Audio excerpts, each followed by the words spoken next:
Assalamualaikum warahmatullahi wabarakatuh. Nama saya Nabilah Ananda Pratiwi dengan NPM 183127006504146 dari kelas Audit Sistem Informasi R01. Pada video kali ini saya akan menjawab soal UAS nomor genap. Nomor 2, beri penjelasan lengkap terkait tujuan audit sistem informasi. Menurut Ron Weber, tujuan dari audit sistem informasi adalah yang pertama, ada pengamanan aset. Aset informasi pada perusahaan seperti perangkat keras, perangkat lunak, dan sumber daya manusia, file data harus dijaga oleh sistem pengendalian intern yang baik supaya tidak terjadi penyalahgunaan aset perusahaan. Lalu yang kedua, ada menjaga integritas data. Integritas data adalah salah satu konsep dasar sistem informasi. Data mempunyai atribut tertentu seperti kelengkapan, kebenaran, dan keakuratan.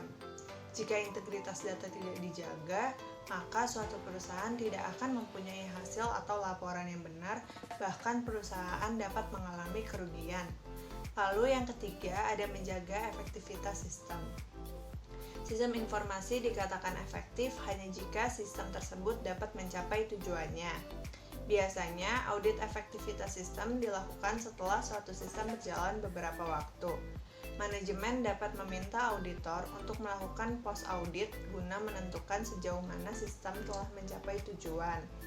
Lalu tujuan yang keempat ada efisiensi sistem. Suatu sistem bisa disebut efisien jika sistem informasi dapat memenuhi kebutuhan user dengan daya informasi yang minimal.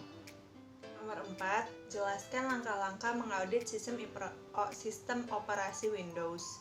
Langkahnya, untuk pengaturan dan kontrol umum, yang pertama, dapatkan informasi sistem dan versi paket layanan dan bandingkan dengan persyaratan kebijakan. Yang kedua, tentukan apakah server menjalankan firewall yang disediakan perusahaan. 3, tentukan apakah server menjalankan program antivirus yang disediakan perusahaan. Keempat, pastikan bahwa semua patch yang disetujui telah diinstal sesuai kebijakan manajemen server. Kelima, tentukan apakah server menjalankan solusi manajemen patch yang disediakan perusahaan. Keenam, tinjau dan verifikasi informasi startup. Lalu untuk tinjau layanan aplikasi terinstal dan tugas terjadwal, langkah yang ketujuh yaitu tentukan layanan apa yang diaktifkan pada sistem dan validasi kebutuhannya dengan administrator sistem.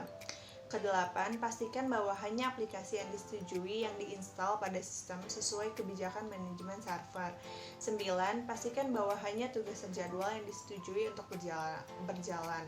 Lalu untuk manajemen akun dan kontrol sandi, langkah selanjutnya yang ke-10, tinjau dan evaluasi prosedur untuk membuat akun pengguna dan memastikan bahwa akun dibuat hanya untuk kebutuhan bisnis yang sah.